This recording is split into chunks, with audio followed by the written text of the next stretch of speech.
নমস্কাৰ বন্ধু বান্ধৱীসকল, আজি মই অলপ বেলেগ ধৰণে লৈ আহিছো বাদামেৰে ভাতকেৰেলাৰ পুৰ বনাম খুব কম সামগ্ৰীৰে।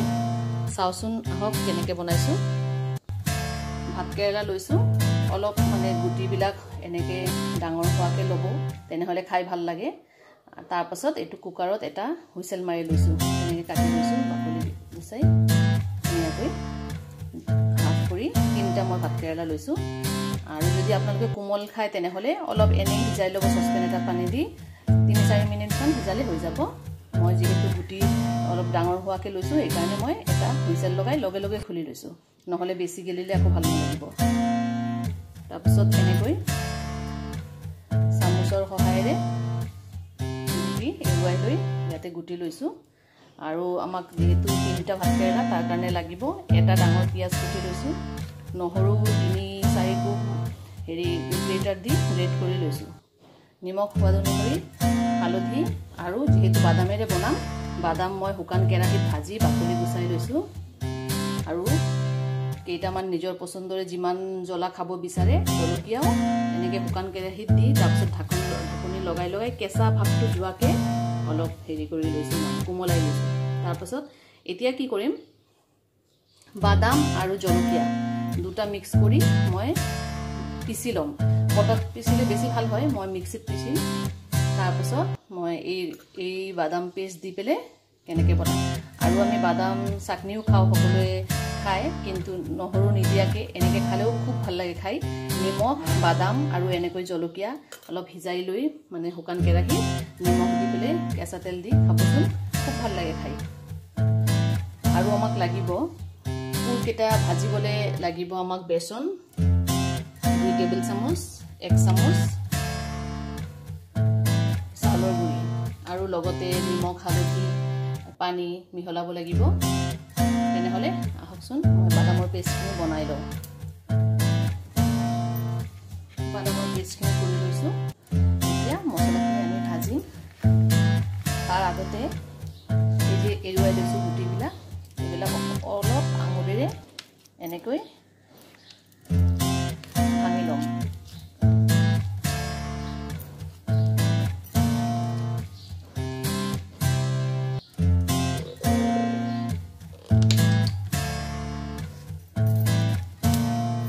টেবিল চামুচ তেল দিলোঁ, তেল গৰম হ'লে পিঁয়াজ দিম।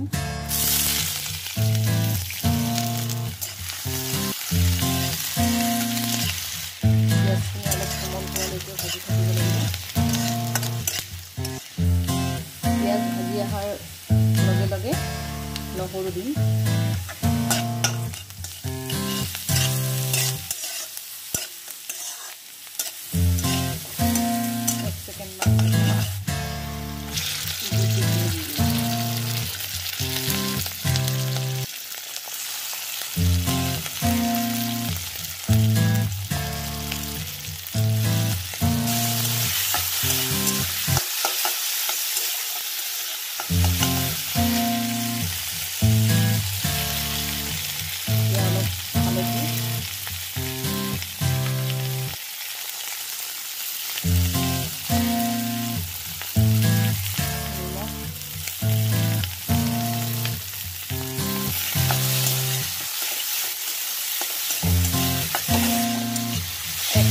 ভাজি তাৰপিছত বাদামৰ পেষ্টখিনি দিম।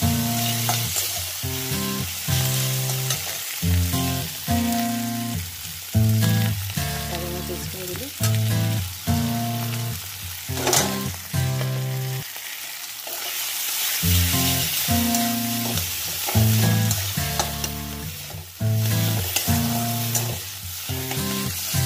যিহেতু বাদাম ভাজি লোৱা হৈছে আগতে, সেইকাৰণে বেছি নাভাজিলেও হ'ব। এতিয়া হৈ গৈছে ভাজিখিনি, কাঢ়ি ল'ম ভাজিখিনি। এতিয়া ভাজি ৰখা মছলাখিনি এনেকৈ ভাতকেৰেলাৰ ভিতৰত ভৰি ল'ব লাগিব।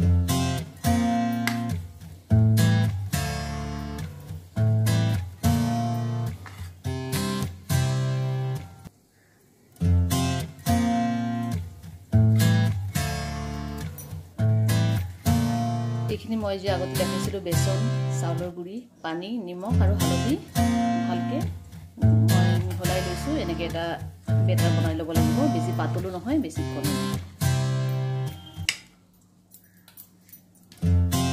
এতিয়া পুৰখিনি আমি ইয়াত ডিপ কৰিম এনেকৈ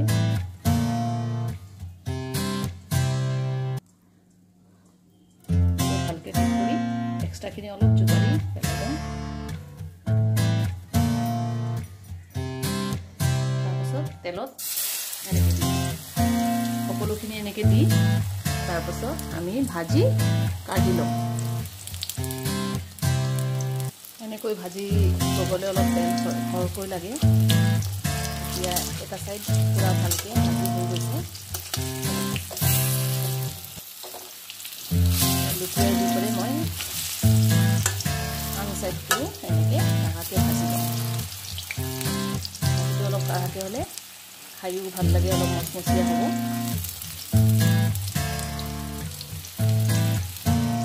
চাওকচোন কি ধুনীয়াকৈ হৈ গৈছে আমাৰ ভাজি এতিয়া মই প্লেট এখনত কাঢ়ি ল'ম